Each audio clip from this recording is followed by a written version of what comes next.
नमस्कार बच्चों, आपकी पाठ्य पुस्तक में दी गई कविता हरी हरी दूब पर। आइए पढ़ते हैं। इस कविता के कवि हैं श्री अटल बिहारी वाजपेयी, जो भारत के भूतपूर्व प्रधानमंत्री रहे, अर्थात एक्स प्राइम मिनिस्टर रहे। इन्हें राजनीति के सिवा कविता लिखने का शौक था। जब भी इन्हें राजनीति से समय मिलता, ये कविताएं लिखा करते थे और अपने मन के भावों को आसान शब्दों में कविता में उतार दिया करते थे। आज आप उन्हीं की लिखी हुई कविताओं के संकलन, अर्थात उनके पोइट्री कलेक्शन, जिसका नाम है मेरी 51 कविताएं, से ली गई एक कविता हरी हरी दूब पर पढ़ेंगे। तो आइए मैं यह कविता पढ़ूं और आपको समझाऊं, लेकिन उसके पहले मैं आपसे कुछ बातें कहना चाहती हूँ। जो इस कविता का संदेश है, जीवन में सुख और दुख दोनों आते हैं और चले जाते हैं। सुख पाकर हम खुश होते हैं, प्रसन्न होते हैं, नाचते हैं, कूदते हैं। जब दुख मिलते हैं तो हम रोने बैठ जाते हैं। लोग हमें लाख मनाएं, हमारा रोना नहीं थमता। दुख से कई बार हम हार जाते हैं, निराश हो जाते हैं, जबकि हमें ऐसा नहीं करना चाहिए। हमें दोनों ही भावों का समान रूप से स्वागत करना चाहिए। सुख में बहुत ज़्यादा हंसना नहीं चाहिए और दुख में हारना नहीं चाहिए। ये दोनों ही भाव हम में होंगे तो हम एक सच्चे मनुष्य होंगे। प्रकृति अर्थात नेचर, यदि आप प्रकृति को ध्यान से देखें तो प्रकृति में जितने भी कंपोनेंट्स हैं, जितने भी घटक हैं, चाहे वह सूरज हो, चाहे वह चंद्रमा हो, चाहे वह हवा हो, चाहे वह झरना हो, चाहे वह नदी हो, जो भी हो,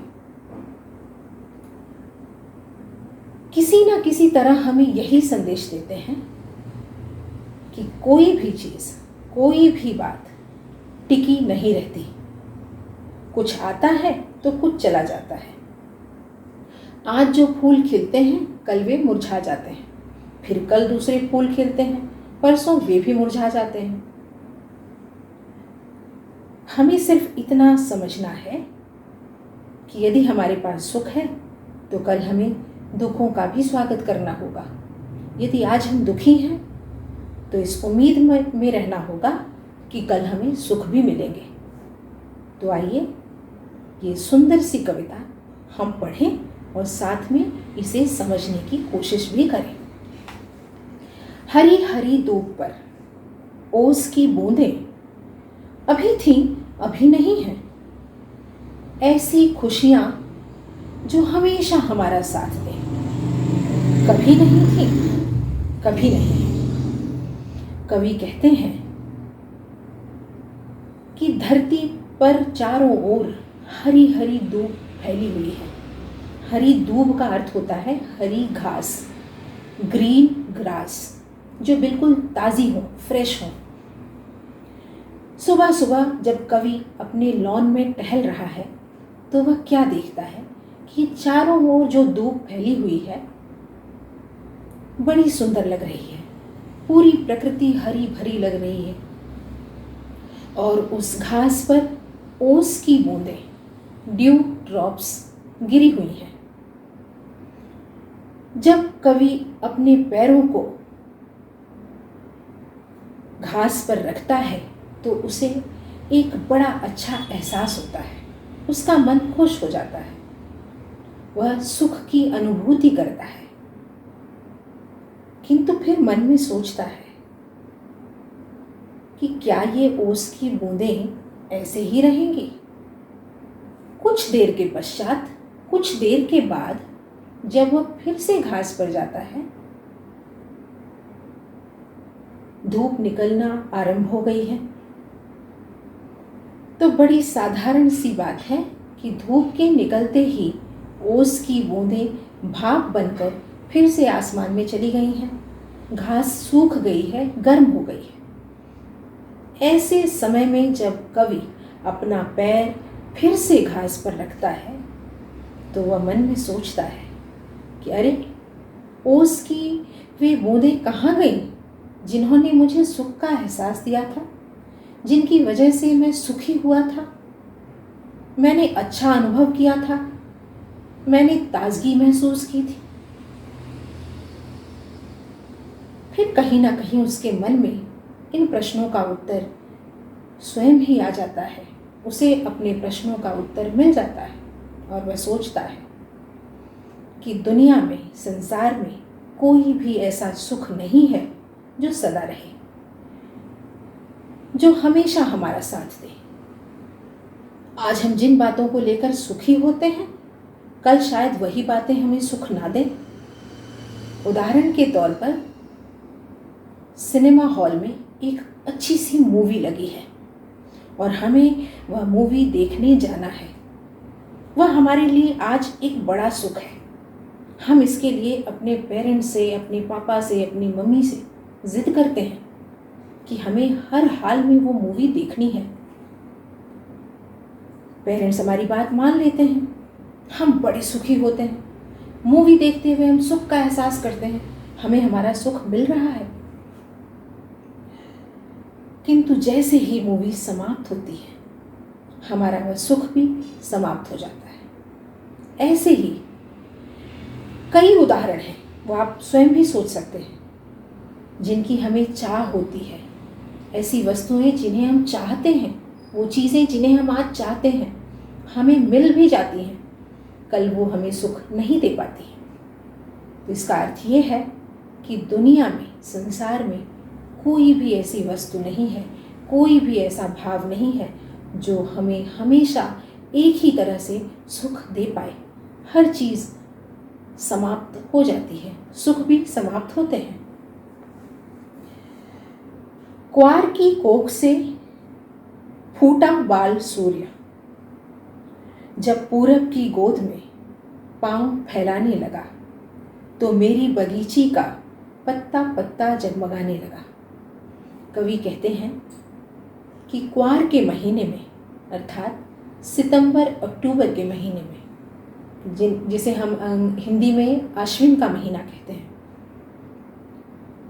जब आसमान में सूरज आता है तो बहुत सुंदर प्रतीत होता है।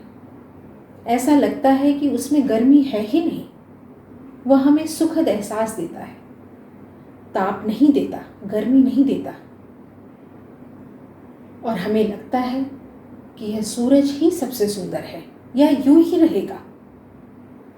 सूरज के आते ही कवि के बगीचे में जितने पौधे हैं, जितने पेड़ हैं, उन पर लगी पत्तियां जगमगाने लगती हैं, चमकने लगती हैं, खूबसूरत लगती हैं, सुंदर लगती हैं। मैं उगते सूर्य को नमस्कार करूं या उसके ताप से भाप बनी ओस की बूंदों को ढूंढूं? फिर जैसे जैसे सूरज आसमान में बढ़ने लगता है, उसकी गर्मी भी बढ़ने लगती है और ओस की बूंदें उस गर्मी में समाप्त हो जाती हैं, गायब हो जाती हैं। कवि निराश होता है। जहाँ एक और उगते सूरज को देखकर उसका मन कहता है कि मैं इसे नमस्कार करूं, ये इतना सुंदर है, मैं इसे स्नेह दूं, प्रेम दूं। वहीं दूसरी ओर जब वह देखता है कि उसी सूरज की वजह से ओस की बूंदें समाप्त हो गई हैं, उसके पैरों को ताजगी नहीं मिल रही है, तो वह सोचता है कि मैं क्या करूं? मैं सूर्य को नमस्कार करूं या फिर उसकी वजह से जो ओस की बूंदें गायब हो गई हैं उन्हें ढूंढूं? मैं क्या करूं?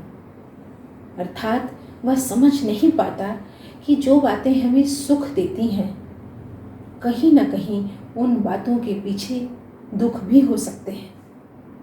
हम मनुष्य तभी कहलाएंगे जब हम दोनों भावों को समझें और दोनों को साथ लेकर चलने का प्रयास करें।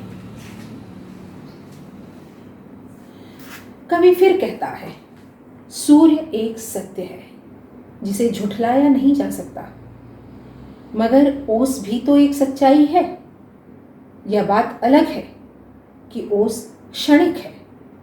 क्यों न मैं क्षण क्षण को जीऊं, कण कण में बिखरे सौंदर्य को पीऊं।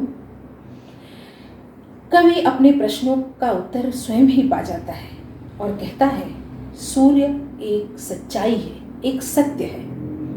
वह हर दिन अपने समय पर उदित होता है, आसमान में आता है, और ओस की बूंदें भी सत्य है, सच है, वे भी आती हैं।